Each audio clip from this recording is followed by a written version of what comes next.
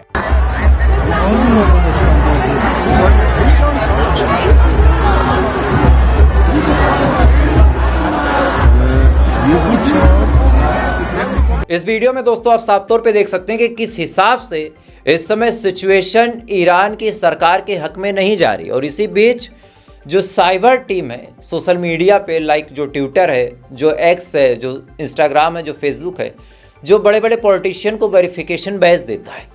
आज खबर निकल के सामने आई कि एलोन मस्क ने अपने ट्विटर से ईरान के जितने पावरफुल लीडर थे, चाहे वो पजेश्कियन हो, चाहे अब्बास अराची हो, चाहे खामनेई हो, इन सबका ट्विटर अकाउंट एक तरह से कहा जाए तो फर्जी कर दिया। चूंकि ब्लू टिक हटा दिया तो अब कंफर्म ही नहीं है कि किसका अकाउंट रियल है और किसका अकाउंट फेक। और इसको लेके भी अब सोशल मीडिया पे बवाल छिड़ चुका है। चूंकि लोगों का कहना है कि भाई साहब एक बात बताओ, किसी देश के राष्ट्रपति का ब्लू टिक छीनने का क्या मतलब है। हालांकि एलोन मस्क ने अभी तक इस मामले में कोई सफाई नहीं दी है। खैर, इधर ये तमाम चीज़ें दोस्तों चल रही हैं। इधर जो INSC है, यानी ईरान नेशनल सिक्योरिटी काउंसिल, इसके जो चीफ इब्राहिम हैं, इन्होंने इतना बोल्ड स्टेटमेंट दिया है कि इस स्टेटमेंट को सुनने के बाद आज आप फंस जाएंगे। हुआ क्या कि दरअसल आपने देखा होगा कि सबसे पहले अब्राहम लिंकन एयरक्राफ्ट कैरियर आता है। अब अब्राहम लिंकन एयरक्राफ्ट कैरियर जब ईरान की तरफ बढ़ता है, तब लोगों को एक अंदाजा और अंदेशा था, साथ ही मन में एक डर था कि कहीं ऐसा तो नहीं कि यार इसी अब्राहम लिंकन एयरक्राफ्ट कैरियर की मदद से अमेरिका हमला करेगा। लेकिन सिचुएशन ऐसी अमेरिका की हो गई कि अमेरिका कुछ कर नहीं पाया दोस्तों। इसके बाद क्या हुआ कि इन्होंने ऐलान अभी हाल फिलहाल में किया है कि अगर 30 दिन, और ये ऐलान 13 तारीख को किया गया है, तो साफ तौर पे देखा जाए कि ईरान के पास जो डेडलाइन है वो 13 मार्च तक है। तो 13 मार्च तक के बीच अब जो 30 दिन है, ईरान को इसमें बहुत कुछ करना होगा, बहुत कुछ अपग्रेड करना होगा। चूँकि अमेरिका ने कहा है कि अगर 30 दिन के अंदर ईरान सारी शर्तों को नहीं मानता है तो अमेरिका ईरान के ऊपर हमला कर देगा।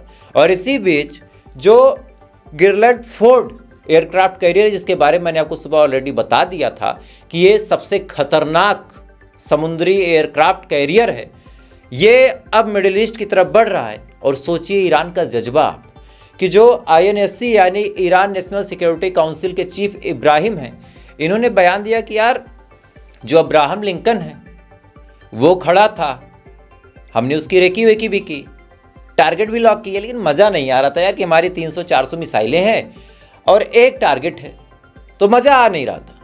लेकिन अमेरिका ने बड़ा एहसान किया हमारे ऊपर कि एक और टारगेट भेज दिया, यानी जो फोर्ड एयरक्राफ्ट कैरियर अमेरिका भेज रहा है, ईरान के नेशनल सिक्योरिटी काउंसिल के चीफ इब्राहिम उसको टारगेट समझ रहे हैं। अब सुनिए, जॉर्ज बुश भी आ रहा और उसको लेके भी ईरान के लोग कह रहे हैं अरे आने तो यार मजा आएगा, एक टारगेट की जगह अब 2 टारगेट हुए, 2 की जगह 3 हो जाएंगे तो दोस्तों मजा आ जाएगा। यानी इस लेवल का कॉन्फिडेंस इस समय ईरान के लोगों के अंदर मौजूद है। बहरहाल ये जो 30 दिन है जिसके बारे में मैंने अभी आपको जिक्र करके बताया, ये 30 दिन बड़े ही क्रूशल हैं, चूँकि जो डोनाल्ड ट्रंप है उसकी हरकतों पे भरोसा और एतबार नहीं किया जा सकता। और चूँकि ईरान इस बात को लेकर तैयार है कि अगर अमेरिका ने कहा है कि 30 दिन बाद हमला करेंगे तो ये एक बात कंफर्म है कि अब अमेरिका हमला करेगा। क्योंकि सुबह ही मैंने आपको बता दिया था कि ये सारी लड़ाई जो है वो ईरान की ज़मीन के अंदर दफन तेल की है। और इसको लेके तमाम लोगों ने बयान भी दिया था, जो बयान मैंने आपको सुनवाया भी था। और अगर आपने वो वीडियो नहीं देखा तो जाके पिछली वीडियो आप एक बार ध्यान से देख लीजिएगा।